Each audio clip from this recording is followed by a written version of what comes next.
if you can see my screen, I will try to say a few words. As already Professor Van der Walle mentioned, we had so many years together passed with a group of colleagues, and I'm proud to say that Tamás was I consider one of my early mentors also in my academic career. We met many years ago, and we had so many different occasions to get together to collaborate. I had the privilege of coming for many years every fall to teach a special course at the Tasmania University when the new faculty was started. And I consider also that from the discussions we had with Tamás in the past, he deeply influenced my understanding of electronics that can serve biomedical area, signal processing in living organisms, and so on. So I would like to share with you a few slides about the current things that I'm doing. I retired already some years ago, but I'm still involved in teaching at the university, at the Jagiellonian University in Krakow. So as everyone is talking about artificial intelligence, I thought that maybe to concentrate our thinking, I will say a few things about this area and how this our discussions and many also contacts international that I made also thanks to Tamás contributed to that. So if you ask what for we have the artificial intelligence, I found a quote from an encyclopedia. So the principal goal of what we call artificial intelligence is to replicate the human way of perception and of the reality and reactions to it, and further to break the existing barriers. So if you think about it, well, we all know that we do the processing, and we really perceive what is around us thanks to our brain.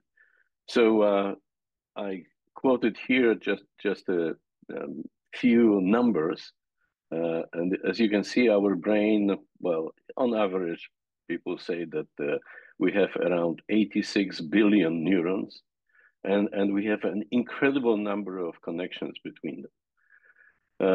Obviously, there are other details that at this moment I will skip. I will share this file if someone is interested to look later. But if you look at the circuitry that we are producing or encountering every day in our life now, for example, the cell phone.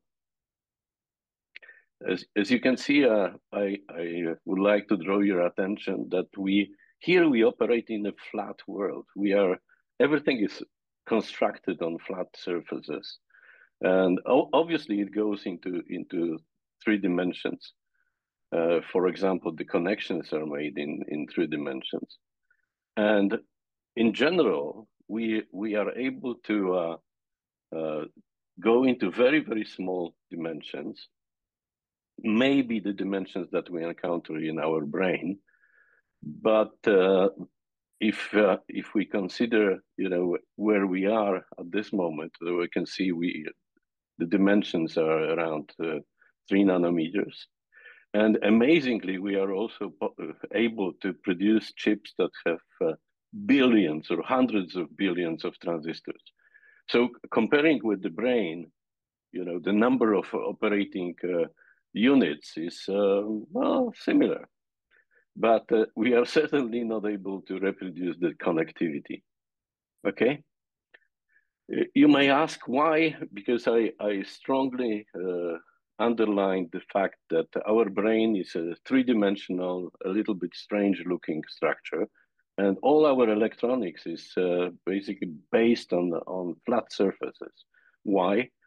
From the very beginning, the first integrated circuits were constructed thanks to so-called planar process. Planar process was introduced in Fairchild, and actually the inventor was Jean Erny, a Swiss scientist that came up with the idea that things can be done layer by layer, one on the layer on the top of the other. And this brought us the invention of the monolithic integrated circuits, and Robert Noyce got the Nobel Prize years later. Okay, so this is the group. Some people call them the Fair Children, so the Shockley Semiconductor Laboratory. Okay, what is needed if we look at electronics nowadays? What is needed for this AI applications? We have to treat huge amounts of data. So for that, we need computational storage. We need extremely fast data transfer. We need efficient operations, for example, matrix operations. We need to change the connectivity, extremely high fan out. So we need to connect with many, like in the brain, many neurons are interconnected, and very, very efficient. We need energy efficiency. Our brain is using maybe 20 watts of power. Our chips are using still hundreds, if not more, power requirements. The largest circuit which has been fabricated in recent years is so-called wafer scale processor, and the latest versions contain like 900,000 cores for processing matrix operations and similar for AI. Basically, this is a huge, not a single chip that we cut from the wafer, but a huge chip that connects everything.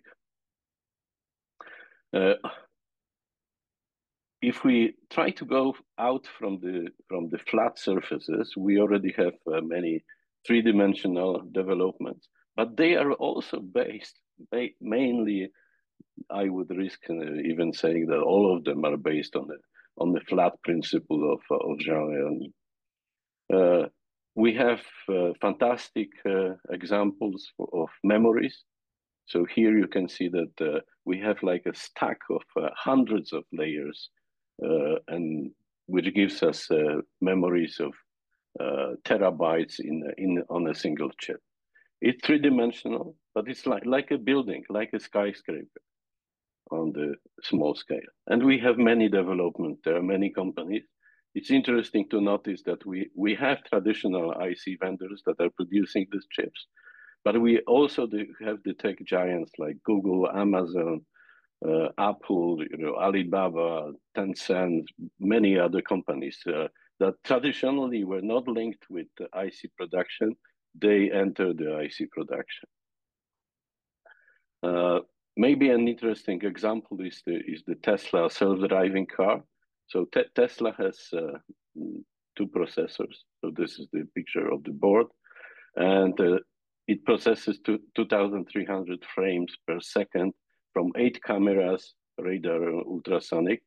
So this is kind of, I believe that if Tamás could see this development, he would be very, very happy and deeply interested of how maybe we can improve it and further define further steps. Actually, if you look into the chips, we have here 2 tensor processing units. So there's special IC development of circuits, special types of circuits that are devoted to matrix operations. It's amazing because this chips, why I put this Tesla car here in the scope, because it operates, it does not communicate with the data centers. So all the processing, we have to pre-program it, and then it goes, then it runs, and the training is done offline, and it requires really a huge computing power, and also huge power is used by these machines that are doing the training. So the most significant challenge for continued integration is energy efficiency. And one of the solutions that is in the picture is 3D heterogeneous integration. So bridging many technologies together, nanotubes, new developments, new materials, everything has to be integrated. So we have roadmaps for that. But at the end, I would like to mention just two things. In recent years, my main interests go into concepts that go beyond the flat surfaces. If we drop the assumption that Jagiellonian was using from the very beginning of ICs, we can maybe improve functionality of the circuits. And this is just one of the examples, one of the projects that I'm running, which I call the xenomorph. Xenomorph from Greek means strange looking. So it's not like a building that we are, seeing flat stories, one on the top of the others, but we can do any kind of geometric structure. And possibly we can build a circuitry which resembles, living organism. We have the building blocks. We have, for example, we have the chiplets that are produced by different companies. So the building blocks are there. We need to connect them together and build a structure around, which hopefully will bring us functionalities that are far beyond what we had so far. And finishing, I would like to thank the organizers. It was a little bit difficult for me because I am sitting in a hotel room in San Francisco at this moment. So 9 hours difference, and also I have my duties here. So in half an hour I have to chair a meeting here, and so I tried my best to connect, and I am so glad I could do it. And adding to the tribute to Tamás Roska, I think he really influenced my scientific life, but also my everyday life to a great extent.